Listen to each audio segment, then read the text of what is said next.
Shri George Podippara, ഈ വിഷയത്തിൽ അൻവർ തുടർച്ചയായി 2 ദിവസങ്ങളിലായി കാര്യങ്ങൾ സംസാരിക്കുന്നു. അതേ തുടർന്ന് കോട്ടയത്ത് വെച്ച് സംസ്ഥാന പോലീസ് അസോസിയേഷൻ്റെ സംസ്ഥാന സമ്മേളനത്തിൽ വെച്ച് മുഖ്യമന്ത്രി തന്നെ സംസ്ഥാന പോലീസ് മേധാവിയുടെ നേതൃത്വത്തിലുള്ള ഒരു അന്വേഷണത്തിൻ്റെ വ്യക്തമായ സൂചന നൽകുന്നു. പിന്നാലെ ആ ഉത്തരവും കാര്യങ്ങളും വരുന്നു.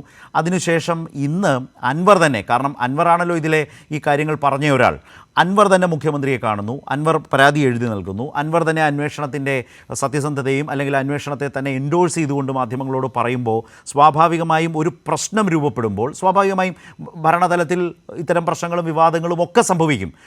അത് സ്വാഭാവികമായി വരാവുന്നതാണ്. ചിലത് വളരെ ഗുരുതരമായ വെളിപ്പെടുത്തലുകളാവും. അതതിൻ്റെ സ്വഭാവം പോലെ ഇരിക്കും. ഞാനിതിനെ അങ്ങനെ ലഘൂകരിച്ച് പറഞ്ഞൊന്നുമല്ല. പക്ഷേ അങ്ങനെ വരുമ്പോൾ തന്നെ കാലതാമസം വരാതെ ആ വിഷയത്തെ ഒരു കേവലം എല്ലാവരിലേക്കും കേവലമായ ചർച്ചകൾ മാത്രം നടക്കുന്ന രാഷ്ട്രീയ വിവാദമായി അതിനെ പടർത്തി മുന്നോട്ട് കൊണ്ടുപോകുന്ന ഒരു സിസ്റ്റത്തിൽ ആളുകൾക്കുള്ള വിശ്വാസം പോലും നഷ്ടപ്പെടുന്ന വിധത്തിൽ ഇട്ടലക്കാതെ അക്കാര്യത്തിൽ സർക്കാർ ഇടപെടേണ്ട സമയത്ത് തന്നെ മുഖ്യമന്ത്രി ഇടപെടുന്നു. ആ നിലയിൽ പ്രഖ്യാപിച്ച സംസ്ഥാന പോലീസ് മേധാവിയുടെ അന്വേഷണത്തിലുള്ള വെളിപ്പെടുത്തൽ നടത്തിയ MLA യുടെ തന്നെ ഒരു ബോധ്യം, അതുകൂടി ഇന്നത്തെ അൻവറിൻ്റെ പ്രതികരണത്തിൽ താങ്കൾ ശ്രദ്ധിച്ചോ? ആ നിലയിൽ അതിനെ കാണുന്നുണ്ടോ? ഒരു വാചകത്തിൽ നിന്ന് അദ്ദേഹം സംസാരത്തിനിടയ്ക്ക് പറഞ്ഞൊരു വാചകമുണ്ട്. അതായത് കലക്കവെള്ളത്തിൽ മീൻ പിടിക്കാനാണ് മാധ്യമങ്ങൾ ശ്രമിക്കുന്നത്. റെജി ലൂക്കോസിനോട് എനിക്ക് സിമ്പിളായിട്ട് ചോദിക്കാനുള്ളൊരു ചോദ്യം, ഈ വെള്ളം കലക്കി കൊടുത്തത് ആരാ? ഇവിടുത്തെ ഏതെങ്കിലും മാധ്യമങ്ങൾ ബ്രേക്ക് ചെയ്ത സ്റ്റോറി അല്ല. ഏതെങ്കിലും ഒരു മാധ്യമ പ്രവർത്തകൻ നടത്തിയ ഇൻവെസ്റ്റിഗേഷന്റെ ഫലമായിട്ട് പുറത്തു വന്ന ഒരു വാർത്തയോ സ്റ്റോറിയോ അല്ല ഇത്. ഇത് ബ്രേക്ക് ചെയ്തത് ആരാ? ഇത് ബ്രേക്ക് ചെയ്തത് CPM-ന്റെ ചിഹ്നത്തിൽ മത്സരിച്ച് ജയിച്ചൊരു MLA ആണ്, PV അൻവർ എന്ന് പറയുന്ന MLA. അദ്ദേഹം ഭരണകക്ഷി MLA ആണ്, മലപ്പുറത്തെ ശക്തനാണ്, പാർട്ടിക്കകത്ത് മുഖ്യമന്ത്രിയോട് ഏറ്റവും അടുപ്പം പുലർത്തുന്ന ഒരാള് എന്ന് നമുക്ക് പലവട്ടം ബോധ്യപ്പെട്ടിട്ടുള്ള ഒരാളാണ്. അദ്ദേഹമാണ് ഈ വെള്ളം കലക്കി കൊടുത്തത്. ആ വെള്ളത്തിൽ നിന്ന് മാധ്യമങ്ങൾ മീൻ പിടിക്കാൻ ശ്രമിക്കുന്നെങ്കിൽ റെജി ലൂക്കോസെ, അത് മീൻ പിടിക്കുന്നില്ലെങ്കിൽ പിന്നെ ആ മാധ്യമങ്ങളെ നമ്മൾ എന്തെന്നാ വിളിക്കേണ്ടത്? അവർ പിന്നെ എന്തിനാ ഈ ക്യാമറയും അതുപോലെ ഇതൊക്കെ തൂക്കി നടക്കുന്നത്? സ്വാഭാവികമായിട്ടും ഇങ്ങനെ ഒരു അവസരം കിട്ടിയാൽ ഇങ്ങനെ ഒരു ഭരണകക്ഷി MLA വളരെ പ്രമാദമായ അഭൂതപൂർവമായ രീതിയിലുള്ള വെളിപ്പെടുത്തലുകൾ നടത്തുമ്പോൾ അത് മാധ്യമങ്ങൾ സ്റ്റോറിയാക്കും, അല്ലെങ്കിൽ മാധ്യമങ്ങൾ അത് ആഘോഷിക്കും. അതെ, പൊടിപ്പാറ പറഞ്ഞാൽ ഒരു കാര്യം, മുഖ്യമന്ത്രി തന്നെ കോട്ടയത്ത് പ്രസംഗിച്ചപ്പോൾ പറഞ്ഞത് മാധ്യമങ്ങൾ ഇന്ന് കരുത്തോടെയാണ് ഇവിടെ വന്നിട്ടുള്ളത്, അതിന് സ്വാഭാവികമായ തരത്തിൽ പല കാര്യങ്ങളും സംഭവിച്ചിട്ടുണ്ട് എന്ന് പറഞ്ഞുകൊണ്ട് തന്നെയാണ് ആ അന്വേഷണത്തെക്കുറിച്ച് മുഖ്യമന്ത്രിയും പറഞ്ഞത്. പക്ഷേ അതങ്ങനെ തുടർച്ചയായി കലങ്ങി, ഞാൻ എൻ്റെ ചോദ്യത്തിൻ്റെ ഒരു സ്പേസ് താങ്കൾ പറഞ്ഞിട്ടുണ്ട്, ഞാൻ പറഞ്ഞതാണ്, ഇങ്ങനെ തുടർച്ചയായി കലങ്ങിക്കൊണ്ടേയിരിക്കുക, കലക്കവെള്ളം അങ്ങനെ കൂടുതൽ കലങ്ങുക, അതിൽ ആവശ്യക്കാർ മീൻ പിടിച്ചു കൊണ്ടുപോവുക, എന്നാൽ ഇടപെടേണ്ട ഒരു ഭരണകൂട സംവിധാനം ഇടപെടാൻ വൈകുക. പക്ഷേ അതൊന്നും ഇക്കാര്യത്തിൽ അങ്ങനെയൊന്നും ഇക്കാര്യത്തിൽ പക്ഷേ സംഭവിച്ചിട്ടില്ലല്ലോ എന്നാണ് എൻ്റെ ഒരു ചോദ്യം. കാരണം മുഖ്യമന്ത്രി ഇടപെടേണ്ട സമയത്ത് ഇടപെട്ടില്ലേ? ആ ഇടപെടലും അന്വേഷണ രീതിയും ഇന്ന് അൻവറിന് സ്വീകാര്യമായി വന്നിട്ടുണ്ടോ? അങ്ങനെ ഒരു തോന്നൽ താങ്കൾക്കുണ്ടോ എന്ന് കൂടിയാണ് ഞാൻ ചോദിച്ചത്. നേരത്തെ ഞാൻ പറയുന്നത്, എൻ്റെ ഒരു സംശയം എന്താന്ന് വെച്ചാൽ, ഇതിനകത്ത് ഈ രീതിയിലാണ് ഇന്നിപ്പോ കലാശിച്ചതുപോലെ അദ്ദേഹം മുഖ്യമന്ത്രിയെ കാണുന്നു, അദ്ദേഹം ഉന്നയിച്ച് മുന്നോട്ട് വെച്ച ഗുരുതരമായ പരാതികളെല്ലാം അദ്ദേഹം എഴുതി തയ്യാറാക്കി മുഖ്യമന്ത്രിക്ക് കൊടുക്കുന്നു. പിന്നീട് അതേ പരാതി തന്നെ, അല്ലെങ്കിൽ അതേ ആ കുറിപ്പ് തന്നെ, അല്ലെങ്കിൽ ആ വിശദീകരണം തന്നെ CPM-ന്റെ സംസ്ഥാന സെക്രട്ടറി ശ്രീ MV ഗോവിന്ദൻ മാസ്റ്റർക്ക് കൊടുക്കുമെന്ന് പറയുന്നു.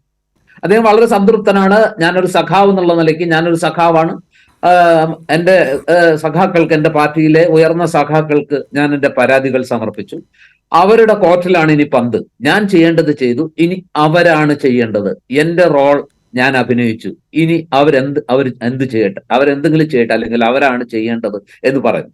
ഇവിടെ ഒരു പ്രശ്നമുണ്ട് ശരത്തെ. അതായത് ഒരു സാധാരണ ആരോപണമൊന്നും അല്ല ഈ പറഞ്ഞ PV അൻവർ ഉന്നയിച്ചത്. നമ്മൾ ഇതുവരെ കേൾക്കാത്ത രീതിയിലുള്ള ആരോപണമാണ്. എന്താണ് അദ്ദേഹം പറഞ്ഞത്? ഒന്ന് ആലോചിച്ച് നോക്ക്. എത്ര ഗൗരവതരമായ ആരോപണമാണ്. അതായത് സംസ്ഥാനത്തെ ക്രമസമാധാന ചുമതലയുള്ള ADGP-ക്കെതിരെ അതിശക്തമായ ആരോപണങ്ങൾ ഉന്നയിച്ചു. അതുപോലെ തന്നെ മുഖ്യമന്ത്രി, അതുകൊണ്ടല്ലേ ഉടനടി സംസ്ഥാന പോലീസ് മേധാവി തന്നെ അത് അന്വേഷിക്കണമെന്ന് ഒരു മുഖ്യമന്ത്രി പറയുന്നത്. ശരത്തെ, അവിടെ ഒരു പ്രശ്നം വന്നത് എന്താണെന്ന് വെച്ചാൽ, ഇന്നലെ പോലീസ് അസോസിയേഷൻ സമ്മേളനത്തിൽ മുഖ്യമന്ത്രി പറഞ്ഞത് എന്താ? അദ്ദേഹം പറഞ്ഞു, പുഴുക്കുത്തുകൾ ഉണ്ടെങ്കിൽ ആ പുഴുക്കുത്തുകൾ ഇല്ലാതാക്കും, എത്ര ഉന്നതനായാലും നിയമത്തിന്റെ എന്താ പറയാ, നിയമം പിടിമുറുക്കും, ആരെയും വെറുതെ വിടില്ല, ഈ സർക്കാർ ആരെയും വെറുതെ വിടില്ല, ഏറ്റവും ഉന്നതരായ ആളുകൾ അന്വേഷിക്കും എന്ന് പറഞ്ഞു. സ്വാഭാവികമായിട്ടും നമ്മളൊക്കെ പ്രതീക്ഷിച്ചത് ഇത്രയേറെ ഗുരുതരമായ ആരോപണ വിധേയനായ, അതായത് ഫോൺ ചോർത്തലുണ്ട്, സ്വർണം പൊട്ടിക്കലുണ്ട്, സ്വർണ്ണ കള്ളക്കടത്തുണ്ട്, അതുപോലെ തന്നെ കൊലപാതകം, തിരോധാനം തുടങ്ങി ഒരുപാട് കാര്യങ്ങളിൽ, പൂരം കലക്കല്, പിന്നെ എന്താ പറയാ, സോളാർ കേസ്, പ്രതിയെ നിരാശപ്പെടുത്തിക്കൊണ്ട് ഒത്തുതീർപ്പിന് തയ്യാറാകുക, ഇങ്ങനെ ഒത്തിരിയേറെ കാര്യങ്ങൾ, ഒത്തിരിയേറെ ആരോപണങ്ങൾ PV അൻവർ എന്ന് പറയുന്ന ഭരണകക്ഷി MLA മുന്നോട്ട് വെച്ചു. ഇതൊന്നും ചെറിയ ആരോപണങ്ങളല്ല, വളരെ ഗൗരവമുള്ള ആരോപണങ്ങളാണ്. ഓക്കെ. ഇങ്ങനെ അതിന്റെ കൂടെ അദ്ദേഹം പറഞ്ഞു, ഞാൻ ഒരുപാട് ഫോണുകൾ ഈ പറഞ്ഞ പോലീസ് അല്ലെങ്കിൽ ഈ പറഞ്ഞ അജിത് കുമാർ ചോർത്തുന്നു, അദ്ദേഹത്തിന്റെ ഭാര്യയുടെ ഫോൺ ഞാൻ ചോർത്തി, ഇനിയും ചോർത്തും. ഇങ്ങനെ ഒരു ഭരണകക്ഷി MLA പറഞ്ഞാൽ, അല്ലെങ്കിൽ അങ്ങനെയല്ല, അൻവർ അല്ലാതെ വേറെ ഏതെങ്കിലും പ്രതിപക്ഷ MLA അല്ലെങ്കിൽ ആരെങ്കിലും ആണ് ഇത് ചെയ്തതെങ്കിൽ ഈ 24 മണിക്കൂറിനകം അദ്ദേഹത്തിനെ അകത്താക്കില്ലായിരുന്നു. ഫോൺ ചോർത്തുക എന്ന് പറയുന്നത് സ്വകാര്യതയുടെ നഗ്നമായ ലംഘനമല്ലേ? അതിന് എത്രമാത്രം കടമ്പകൾ കടന്ന് അനുവാദം കിട്ടണം? ഇതൊന്നുമില്ലാതെ അദ്ദേഹം പരസ്യമായി പറയാണ്, ഞാൻ ADGPയുടെ ഭാര്യയുടെ ഫോൺ വരെ, ADGPയുടെ അളിയന്മാരുടെ ഫോണൊക്കെ ഞാൻ ചോർത്തിയിട്ടുണ്ടെന്ന് പറയുന്നു. പരസ്യമായ ഒരു എന്താ പറയാ കുറ്റസമ്മതമല്ലേ? അതിനൊരു വാല്യൂ ഇല്ല. ഞാൻ പറഞ്ഞു വരുന്നത് പൊടിപ്പാറ, അവിടെയല്ലേ ഒരു അന്വേഷണത്തിന്റെ പ്രസക്തി. ഞാൻ മുമ്പ് സൂചിപ്പിച്ചാൽ ആ അന്വേഷണം പരമപ്രധാനമാണല്ലോ, സംസ്ഥാന പോലീസ് മേധാവിയുടെ അന്വേഷണം. അതിനല്ലേ ഒരു സ്റ്റേറ്റ് നിർദ്ദേശം നൽകിയിരിക്കുന്നത്. മാത്രവുമല്ല അതിന് സമയം വെച്ചിട്ടുണ്ട്, 1 മാസത്തെ സമയം നൽകിയിട്ടുണ്ട്. എന്ന് വെച്ചാൽ ഇത് അനന്തമായി നീട്ടിക്കൊണ്ടുപോകേണ്ടതല്ല. ഇതിൽ രണ്ടുമുണ്ട്. അൻവറിന്റെ പരാതിയുണ്ട്, ADGP അജിത് കുമാറും പറയുന്നുണ്ട് എനിക്കെതിരെ വന്ന കാര്യങ്ങളിൽ അന്വേഷണം വേണം. അപ്പോൾ ഇത് ഒരു പരാതി പരിശോധിച്ചിട്ട് പ്രഥമ ദൃഷ്ടിയ അതൊരു പ്രഥമ ദൃഷ്ടിയ ഈ കാര്യങ്ങളിൽ എന്താണ് അതിൻ്റെ ഒരു തലമെന്ന് ഒരു അന്വേഷണം നടത്താതെ എങ്ങനെയാണ് ഒരു ബോധ്യം വരിക? അത് വേണ്ടതല്ലേ? ഒരു പോയിന്റ് ഞാനൊന്ന് പറഞ്ഞോട്ടെ, ഒറ്റ പോയിന്റ്. ഇതിൽ ഏറ്റവും പ്രധാനപ്പെട്ട പ്രശ്നം എന്താ? അതായത് ഇവിടെ ഏറ്റവും കൂടുതൽ ആരോപണ വിധേയനായത് ഒന്ന് ADGP, ക്രമസമാധാന പാലന ചുമതലയുള്ള ADGP അജിത് കുമാറാണ്. മറ്റൊന്ന് ഭരണതലത്തിൽ മുഖ്യമന്ത്രിക്ക് രാഷ്ട്രീയ കാര്യങ്ങളിൽ ഏറ്റവും കൂടുതൽ ഉപദേശം നൽകേണ്ട, അദ്ദേഹത്തിന് രാഷ്ട്രീയ കാര്യങ്ങളിൽ അദ്ദേഹത്തിന്റെ സഹായിയായിട്ട് ഫസ്റ്റ് എയ്ഡ് ആയിട്ട് പ്രവർത്തിക്കുന്ന ശശിയാണ്. ഇവർക്ക് രണ്ടുപേർക്കും എതിരെയാണ് PV അൻവർ തോക്ക് തിരിച്ചു പിടിച്ചത്, ഷൂട്ട് ചെയ്തത്. അതും പോയിന്റ് ബ്ലാങ്കിലാണ് വെടിവെക്കുന്നത്, അല്ലാതെ ലോങ് ഷോട്ട് ഒന്നും അല്ല, ലോങ് റേഞ്ച് ഷോട്ടല്ല, പോയിന്റ് ബ്ലാങ്ക് ഷൂട്ടിംഗാണ് നടത്തിയിരിക്കുന്നത്. നെഞ്ചത്തേക്ക് തന്നെയാ വെടി. എന്നിട്ട് ഈ പറഞ്ഞ ക്രമസമാധാന ചുമതലയുള്ള ഈ അജിത് കുമാറിനെ സ്ഥാനത്ത് നിർത്തിക്കൊണ്ട്, അല്ലെങ്കിൽ അദ്ദേഹത്തെ മാറ്റി നിർത്താതെ DGP അന്വേഷിക്കുന്ന അന്വേഷണ സംഘത്തിന്റെ തലവൻ DGP-യാണ്. പക്ഷെ ബാക്കി 4 പേരെ ആലോചിച്ച് നോക്കുക.